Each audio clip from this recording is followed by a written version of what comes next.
¿Cómo están? Un gusto volver a saludarles. Soy Javo Romero y quería saludar a toda la familia de Escuela Bíblica, el Departamento de Escuela Bíblica de Chile, y agradecerles nuevamente por la oportunidad de poder compartir un poco de aquello que el Señor puso en mi corazón en este tiempo. Bien, yo quiero hablar un poco sobre la necesidad de adaptarnos a las nuevas generaciones y de cómo trabajar con las nuevas generaciones. Y para eso quiero introducir un poco el tema y bueno, ir a poco ir desarrollando algunas ideas. Espero que puedan aprovecharlo. Sé que voy a decir algunas cuestiones que van a ser un poco incómodas para nuestro trasfondo, nuestra formación, pero como ha dicho un amigo mío, el que avisa no traiciona.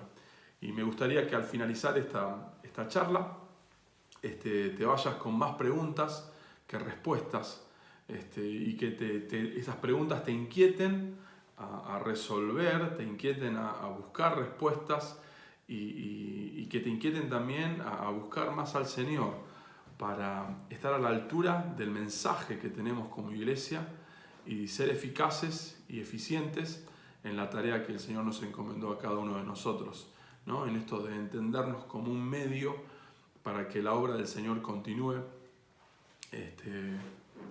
y siga adelante dando frutos.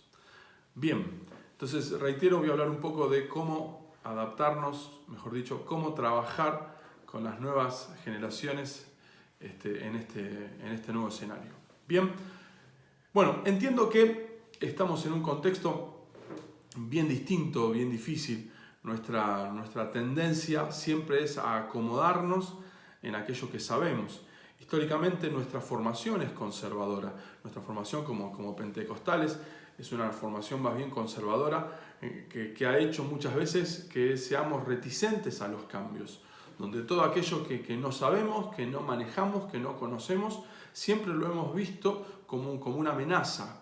Entonces, desde nuestro lugar hemos dado respuestas automáticas, respuestas dictatoriales, autoritarias, para no lidiar justamente con aquello que no conocemos. Y así hemos sobrevivido. De esa manera lo que ha sucedido, infelizmente, es que se han generado brechas enormes en el diálogo intergeneracional. Se han generado muchas distancias. Entonces estamos teniendo hoy en día resultados un poco complicados, donde quizás la cultura de la iglesia, estoy hablando de la cultura de la iglesia, no ha sabido abrazar a las nuevas generaciones. Bien, y es ahí donde el planteo no tiene que ver con el contenido, con lo que nosotros somos, sino que en realidad el planteo tiene que ver con cómo hacemos las cosas, nuestra forma de hacer las cosas. Y lo que se ha dado mucho es que en nuestra formación, yo digo que somos hijos del discurso, somos hijos del monólogo. Es decir, no ha habido un intercambio, no ha habido justamente un ida y vuelta. Lo que ha habido solamente fue un escuchar y hacer. Escuchar y hacer. ¿Por qué? Porque así lo digo yo, así es como lo entiendo y se acabó. No hay punto de discusión, no se cuestiona, no se dialoga, no hay un intercambio, no hay esto de hacer silencio, mirar con atención, ser empático, saber escuchar, ¿no? Y comenzar un ida y vuelta.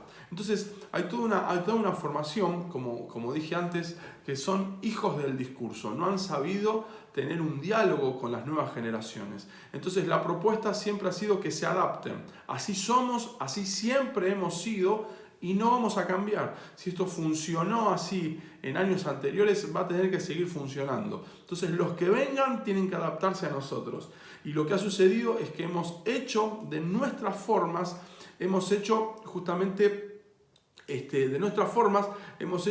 las hemos estandarizado. Dijimos, esto que nosotros hacemos tiene que ser siempre así y tiene que funcionar siempre así.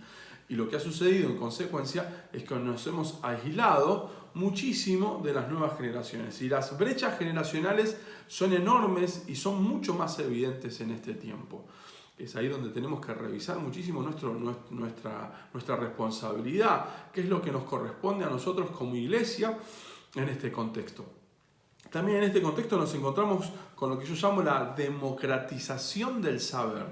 ¿Qué sucede? El saber hoy en día está diseminado. Nosotros venimos de una formación donde el saber residía en una persona, estaba en una persona, estaba en la institución, era representado por ideales, por valores, pero hoy en día el acceso a la información es tal que todos tenemos acceso al conocimiento, todos tenemos acceso a información. Pero bien, por un lado, y ahí está un poco el desafío, por un lado nos encontramos con que hay una generación que tiene mucha información, pero no quiere decir que tiene la madurez necesaria para administrar toda la información que maneja. Lo repito, nos encontramos con una generación que maneja mucha información, pero no quiere decir que tiene la madurez necesaria para administrar toda la información que maneja. Pero ese punto de manejar información también es algo que tiene que desafiarnos a nosotros desde nuestro lugar como educadores, como formadores. Es decir, aceptar el cuestionamiento y saber canalizar el cuestionamiento. Porque ¿qué sucede? Muchas veces al cuestionamiento lo vemos como una amenaza a nuestro lugar, a nuestra posición, a nuestro lugar de autoridad. Entonces, la formación dictatorial o autoritaria lo que ha hecho muchas veces es eliminar el cuestionamiento, porque ven el cuestionamiento una amenaza hacia su lugar. Y en realidad lo que hay en sí es un problema de ego. Bien, es un problema que atenta contra nuestra persona. Es cómo van a cuestionarme a mí, cómo van a decir que lo que yo digo no es así, o cómo van a cuestionar mis años de experiencia, lo que estudié, lo que aprendí, ¿no? Y eso es un problema de ego que, hablando en términos cristianos, es un problema llamado carne, es un problema de la carne que tenemos que saber sujetarlo. Pero en esta democratización del saber, justamente lo que se tiene que generar, lo que tiene que producir en nosotros es un diálogo. Bien, es un intercambio, es un saber escuchar, es un saber guiar, es un saber contener lo que se está viviendo, bien, la información que se tiene y ayudar a administrar esa información para un mejor crecimiento, un mejor aprovechamiento. Es ahí donde justamente nos encontramos con argumentos que tienen que cambiar. ¿Y por qué digo que tienen que cambiar? Porque, como te dije al principio, nos hemos acostumbrado a responder de la misma forma. Y esto tiene que ver con esta idea de que siempre lo hemos hecho así. Siempre los hemos hecho de esta manera. Y me hace acordar mucho, y algo que quizás es para otra charla, ¿no? Hablar sobre la influencia del conservadurismo judío en la praxis del cristianismo. Y ahí quiero hacerte un recorrido, porque justamente esta influencia es enorme. El conservadurismo nace justamente con una postura judía en relación a mantener, a cuidar, a conservar lo que son, lo que han logrado, lo que conocen, lo que ellos saben. Y esto ha hecho que todo lo que era distinto, todo lo que no conocían, siempre se vio como una amenaza. Piensen el recorrido en el libro de los Hechos con esto de que el Cristo era para todos, era para los gentiles y no era algo exclusivo de los judíos. Piensen justamente en los conflictos que enfrentó Pedro cuando tuvo que hablar con Cornelio, en los conflictos que enfrentó Pablo cuando necesitó que le dieran el ok, el respaldo, la iglesia madre de Jerusalén, para ir y predicar a los gentiles. Piensen en los conflictos que tuvo Tito con los llamados de la circuncisión, en la gran discusión de Gálatas con aquellos que venían a judaizar la fe cristiana. El conservadurismo siempre estuvo presente. Entonces fue algo que costó muchísimo y nos sigue afectando hoy en día. Pero justamente la idea no tiene que ver con cuestionar nuestras bases, sino que la idea tiene que ver cómo esto ha influenciado en nosotros de tal manera que no hemos visto otra cosa, solo hemos visto lo que hemos logrado, lo que hemos hecho, y la respuesta siempre ha sido, siempre lo hemos hecho así, siempre lo hicimos así. Se dice que un proceso de cambio en nuestras iglesias lleva aproximadamente 40 años. Bien, y quiero dar un ejemplo en relación a esto. Hace años atrás escuchaba a alguien muy pensante, muy preparado, en los 90, cuando surgió todo el tema de la internet, que decía que el www punto, bien, no sé qué cuenta matemática hebrea apocalíptica hizo, decía que representaba el 666, ¿no? Y cada vez que uno tipeaba en su computadora www. Estaba entrando al sistema de la bestia, ¿no? Y me acuerdo en los 90, principios de los 90, escuchar estas enseñanzas y uno justamente asustarse porque pensaba que se estaba metiendo en el apocalipsis, el fin del mundo, que la bestia del 666 nos iba a comer. Siempre ha sido así. Toda década, toda circunstancia histórica se presentó con que aquello que no conocíamos nos generaba una amenaza, nos generaba una incertidumbre. Y es ahí donde los procesos siempre fueron los mismos. Primero era del diablo, después era el mundo que nos quería afectar, luego pasaban los años y decíamos, no está tan mal, puede ser. Pasaban los años y decíamos, mirá, algo estamos haciendo, ¿no? Y cuando ya lo implementábamos, ya era viejo.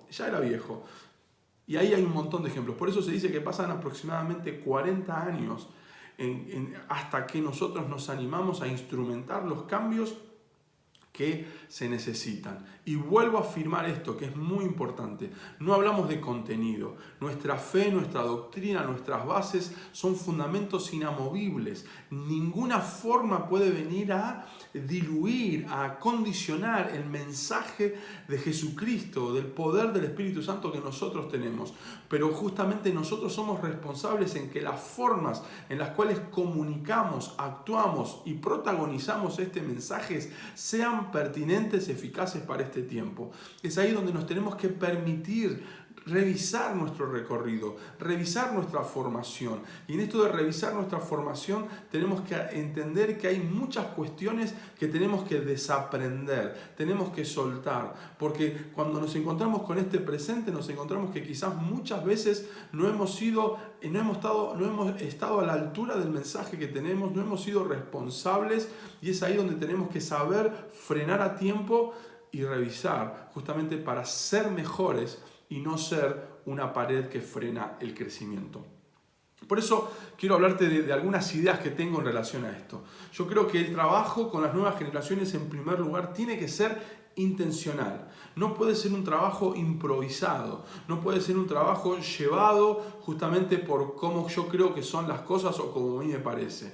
Por muchos años hemos usado el pasaje de abre tu boca y yo la llenaré, ¿no? Y en más de una oportunidad hemos actuado de esa manera y hemos comprobado el respaldo de Dios, donde el Señor nos daba un mensaje, nos daba una palabra y ahí salíamos jugando. Pero hoy en día nos encontramos donde no podemos dejar todo esto sin pensar, sin planificar. Es ahí donde tenemos que saber sentarnos y planificar el futuro. El futuro se planifica. Bien, obviamente hay un margen de imprevistos, pero ese margen de imprevistos siempre va a tener una base que tiene que ver con lo planificado. Lo planificado es algo que se lleva en oración, es algo que se lleva justamente en contacto con la realidad, en contacto con la necesidad, es algo que tiene que ver con entender dónde estamos, pero también con entender dónde queremos estar. Y muchas veces nosotros, como pentecostales, no hemos sabido planificar el futuro, no hemos dejado llevar por las circunstancias, hemos sido más funcionales a las urgencias que ser funcionales a lo importante. Hemos sabido responder reactivamente, pero no hemos sabido responder proactivamente. Y eso hace que si este presente que estamos viviendo no está siendo el ideal, no está siendo el que entendemos que deberíamos estar viviendo, el problema no es lo que venimos haciendo últimamente, el problema es lo que venimos haciendo en los últimos años. Y la mejor manera que tenés de medir esto es pensar dónde estás hoy, junio 2020 o julio 2020, y dónde estabas en julio del 2019. Hace una comparación, bien, en la cantidad de jóvenes, adolescentes, en su formación, dónde han llegado sus objetivos, los objetivos que tenías como iglesia, en el evangelismo, en las misiones, en el departamento de educación, con los hombres, con las mujeres. Cuando vos, en las finanzas inclusive, cuando vos haces un comparativo de este año con el año pasado, te vas a dar cuenta qué fue lo que no hiciste y qué fue lo que faltó. bien, cuáles fueron los énfasis que tendrías que haber tenido y cuáles son los que no tendrías que haber tenido. Por eso creo que desde acá tenemos que ser intencionales. Como te digo, el futuro se planifica. Es ahí donde tenemos que dejar de improvisar y trabajar proactivamente. Por eso, cuando planificamos el futuro, tiene que ver con saber anticiparnos a lo que viene. ¿Y cómo nos anticipamos a lo que viene? Obviamente con un compromiso con este presente. Pero, por ejemplo, en Europa ya se habla de una generación, la generación del postcristianismo. Una generación que ya ve a Dios como algo de los viejos, ve la iglesia como algo de los mayores, de mis abuelos, y no lo está viendo como algo relevante para sus propias vidas. Esta idea del postcristianismo ya pasó a Estados Unidos y ya está entre nosotros en América Latina, ¿no? Tengo un amigo de España que en una charla me decía: Javo, vengo del futuro, ¿no? Y contándome lo que está sucediendo en Europa. Y es decir, hay cuestiones que van a suceder, hay cuestiones que van a pasar, pero el punto es que nosotros tenemos que saber anticiparnos hacia lo que viene. Por eso, la manera de anticiparnos a lo que viene tiene que ver con un compromiso con este presente. Y el compromiso con el presente primeramente es no negar la realidad. No podemos negar lo que está pasando. No podemos hacer oídos sordos a los mensajes, a las tendencias, a las filosofías, a las nuevas teologías que aparecen. No podemos hacer oídos sordos. No podemos negar lo que están viviendo nuestros adolescentes, nuestros niños inclusive, nuestros preadolescentes. Hay toda una realidad, todo un acceso a la información, hay toda una vida sexual, de conocimiento, hay una interacción con un mundo que ellos están teniendo y yo no puedo negar desde la iglesia eso. No puedo seguir actuando de la misma manera como actuaba con generaciones anteriores. Es decir, la enseñanza de la fe tiene que acompañar el crecimiento evolutivo de las nuevas generaciones. Yo no puedo hablar de la misma manera con niños de 4, de 10 años o de 15 años como se hablaba en décadas pasadas. Hay un cambio que tiene que ver justamente con una reestructuración y esa reestructuración nos demanda ser intencionales, saber lo que queremos y como sabemos lo que queremos vamos a actuar y vamos a instrumentar los cambios necesarios, pero para eso tengo que comprometerme con este presente. No puedo negar la realidad. Y cuando yo me comprometo con el presente, lo que va a suceder es que voy a estar trabajando con el futuro. El futuro se va a estar armando solo, pero nos demanda justamente el hecho de poder frenarnos a tiempo, el hecho de poder revisar lo que estamos haciendo y saber trabajar en lo que yo llamo con una selección. No somos todólogos. No es que todo lo sabemos, todo tiene que pasar por nosotros. Y si nosotros no lo sabemos, y si lo sabe otra persona, ya la vemos como un rival, como alguien que viene a atentar contra nuestra posición. No, tenemos que ser como el profesor Bielsa, ¿no? Un gran técnico de fútbol. Saber acomodar a cada jugador en el lugar que corresponde. Entender que nuestras mesas de trabajo tienen que ser enriquecedoras, tienen que nutrirse con gente preparada, con la voz de las nuevas generaciones, con la voz de aquellos que están metidos en el barro, trabajando. Y nosotros tenemos que saber integrar todo este conocimiento, toda esta experiencia para mejorar. Es ahí donde tenemos que saber que no vamos a manejar todas las respuestas, pero sí vamos a saber administrar una mesa de trabajo donde vamos a enriquecernos y nuestra tarea como educadores, como pastores, va a estar mucho más nutrida justamente para ser más eficaces en nuestra tarea. Siguiendo con este lineamiento, creo que una segunda idea es esto de ser trascendentes. Bien, no solamente trabajamos de una manera intencional, sino que trabajamos de una manera que lo que hacemos trascienda. Es decir, lo que estamos haciendo tiene que ir más allá de nosotros mismos. A veces lo que pensamos es usar nuestras plataformas ministeriales como un espacio para promocionar nuestra persona, para promocionar nuestro mensaje, nuestra enseñanza, lo que sabemos, pero nuestras plataformas ministeriales en realidad tienen que ver con los otros, tienen que ver con las personas, tienen que ver con aquellos a los cuales les estamos sirviendo, tienen que ver con aquellos a los cuales estamos ayudando y acompañando en su crecimiento y en su desarrollo. Es ahí justamente donde tenemos que darnos cuenta que somos un medio, somos un medio, no somos un fin en nosotros mismos. El de todo lo que hemos vivido, todo lo que hemos comprobado en nuestra vida, no nos tiene a nosotros como una finalidad total, sino que nos tiene a nosotros como un medio, justamente para que este mensaje y el poder de este mensaje siga actuando poderosamente en las próximas generaciones. Así como los que nos anticiparon a nosotros también fueron un medio para que el mensaje llegara a nosotros, también nosotros somos un medio.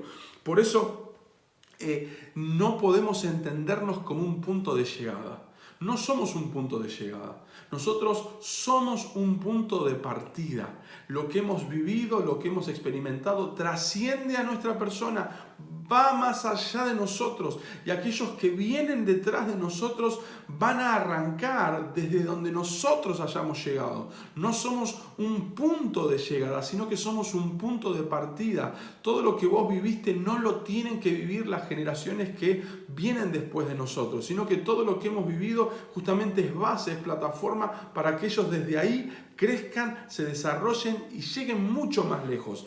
Por eso es importante entender que tus hijos van a llegar y tienen que llegar mucho más lejos que vos. Tus discípulos tienen que crecer y tienen que avanzar y tienen que llegar mucho más lejos que vos. No te podés quedar diciendo esto es todo, esto es lo que he vivido, esto es lo que he alcanzado, sino que tenés que ser un trampolín para las próximas generaciones. Y es ahí donde nosotros, al trabajar de una manera trascendental, necesitamos promover una experiencia espiritual. La experiencia espiritual es intencional. Necesitamos una experiencia espiritual. La manera de fidelizar la enseñanza, de afirmar lo que se cree, justamente es por el sello del Espíritu Santo. No podemos dejar o improvisar esta experiencia espiritual, sino que tenemos que ser intencionales desde nuestra enseñanza, desde nuestra planificación, donde haya encuentros, donde haya una experiencia espiritual. Y algo que hemos entendido es que la experiencia espiritual lo que hace genera un sentido de pertenencia. Es donde esa verdad no queda solamente en el conocimiento, sino que esa verdad pasa a ser algo propio, se encarna en nosotros, y eso es producto de una experiencia con el Espíritu Santo. Promovamos esa experiencia con el Espíritu Santo, que va a llevar a que las próximas generaciones trasciendan y vayan mucho más allá de lo que nosotros hemos logrado. Es ahí donde quiero mencionarte una idea más, que tiene que ver con ser pertinentes, no solamente intencionales, no solamente que trascienda, sino también pertinentes, es decir, para este tiempo. Hay formas que sirvieron para los 70, hay formas que sirvieron para los años 80, para los 90, hay formas que sirvieron inclusive para la primera década del 2000, pero hay formas que ya caducaron, Y cuando nosotros hablamos de ser pertinentes, tiene que ver con entender justamente que el mensaje no es solamente lo que decimos, que la enseñanza no es solamente lo que decimos, sino que también es lo que nosotros actuamos, lo que nosotros representamos. Es por eso justamente que tenemos que entender que hay cuestiones que tienen que ver con este tiempo, lo real, lo genuino, lo que llega, lo que abraza, no es lo que uno insinúa, sino es lo que uno es. Ahí hay mucha gente que insinúa desde una plataforma, desde un determinado lugar, pero justamente lo que necesitamos es ser pertinentes para este tiempo, para esta época, y es donde nosotros no solamente somos los mensajeros, sino que también somos el mensaje desde lo que vivimos. Sabemos reconocer los dones persona, sabemos darles lugar, sabemos darle espacio y sabemos interactuar con ellos para enriquecimiento de la iglesia del Señor. Es ahí donde necesitamos justamente cultivar en este tiempo un corazón misionero. Bien, y yo quiero tomarme un espacio en esto. Todo ha comenzado justamente con personas, bien, que supieron abandonar su cultura, su comodidad, su idioma, lo que conocían, y vinieron justamente a inculturizarse a terrenos nuevos, lugares donde no conocían, donde no sabían, vinieron y se inculturizaron, vinieron y aprendieron un nuevo idioma, fueron pioneros, abrieron camino donde antes no había, se animaron a meterse en terrenos donde no conocían, donde no sabían, y en esos terrenos sembraron palabra, en esos terrenos supieron adaptarse al contexto para que el mensaje llegara a las nuevas generaciones, llegara a estas nuevas aldeas, países, naciones. Lo que Dios está necesitando hoy de nosotros es gestar un corazón misionero, un corazón que sabe ver a las nuevas generaciones como un campo misionero, en el cual necesita corazones pioneros que se metan y caminen en las nuevas generaciones y sepan entender sus códigos, sus formas, y sepan meterse para transmitir un mensaje pertinente para esta época. Es ahí donde entendemos que nosotros cumplimos un rol importantísimo para ser un medio en el cual el Señor llegue de una manera pertinente. Y es ahí donde vos y yo somos ese canal por el cual la gracia del Señor fluye para que estas nuevas generaciones trasciendan, estas nuevas generaciones tengan una experiencia espiritual, bien, y alcancen todo lo que el Señor les ha prometido. Por eso quiero cerrar con una idea, y es la idea del apóstol Pablo cuando le habla a Timoteo, segunda de Timoteo capítulo 2, versículo 2. Y a veces hemos entendido, y quiero ver si lo puedo representar acá, con la idea de Pablo escribiéndole a Timoteo, ¿no? Y Pablo diciéndole, ¿no?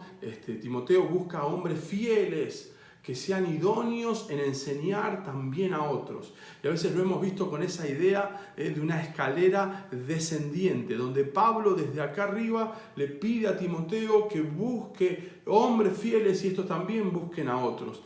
Y a veces entendemos que funciona así, pero en realidad lo que entendemos es que esto funciona al revés. En realidad es Pablo, bien, que le está diciendo: Pablo, lo que oíste, a Timoteo, lo que oíste, lo que aprendiste de mí, bien, Timoteo, enséñale a hombres, bien, más arriba, que sean fieles en enseñar también a otros. Es decir, que acá hay una escalera ascendente. Es decir, que Pablo lo que vivió, lo que experimentó, lo que aprendió en el Señor fue plataforma, fue base para que hubiera un Timoteo. Lo que Timoteo vivió y experimentó de parte del Señor fue plataforma para que hubiera otros hombres. Y así también estos otros hombres fueron plataformas para que hubiera otros hombres. Y esto quiere decir que siempre se necesitó de una generación que supo antecedernos, que supo ser fiel al Señor, que supo ser fiel a la causa, al llamado, para que hubiera próximas generaciones que pudieran crecer,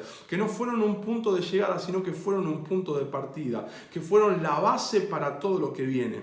Por eso quiero animarte a que no te quedes justamente en lo que has vivido, bien, sino que seas ese portaaviones donde muchos ministerios, donde muchos adolescentes, niños, jóvenes van a empoderarse en el Señor, van a reconocer sus capacidades en el Señor y van a llegar y van a volar muchísimo más alto. Por eso nuestra responsabilidad hoy en día está en tener un diálogo enriquecedor con las nuevas generaciones, es tener un diálogo que nos lleve a mentorear, a acompañar. Hay tanta ausencia de valores, hay tanta ausencia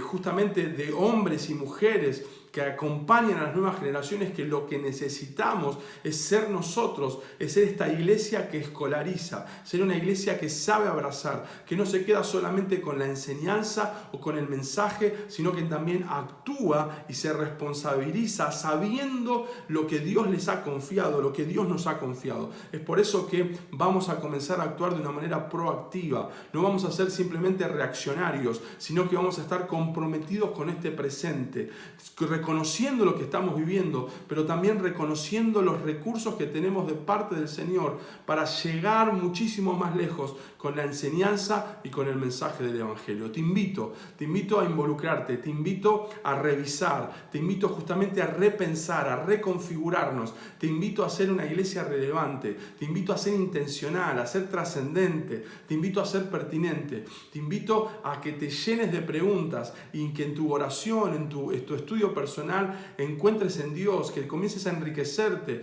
escuchando a otros, estudiando, investigando, y vas a ver que tenemos todo lo necesario de parte del Señor para ser esa iglesia eficaz en la tarea de la enseñanza y la predicación del Evangelio. Gracias por este tiempo, gracias por este espacio, espero que haya sido de bendición para tu vida. Y bueno, y cualquier consulta pueden hablar con los directores de Escuela Bíblica. Yo estoy a disposición. Mi nombre es Javo Romero. Dios les bendiga y me despido con una oración. Señor, que todo lo que hemos hablado en esta media hora, vos, Dios, lo bendigas, que esto sea, Señor, de bendición para mis hermanos, para su crecimiento, y acompañes esta enseñanza, Señor, para que ellos puedan seguir creciendo en su llamado, en lo que tú les has dado, y puedan comprobar en sus vidas tu respaldo, Señor, y tu cuidado, sabiendo que vos sos la fuente de todo en todo momento. En el nombre de Jesús, amén. Dios te bendiga. Muchas gracias.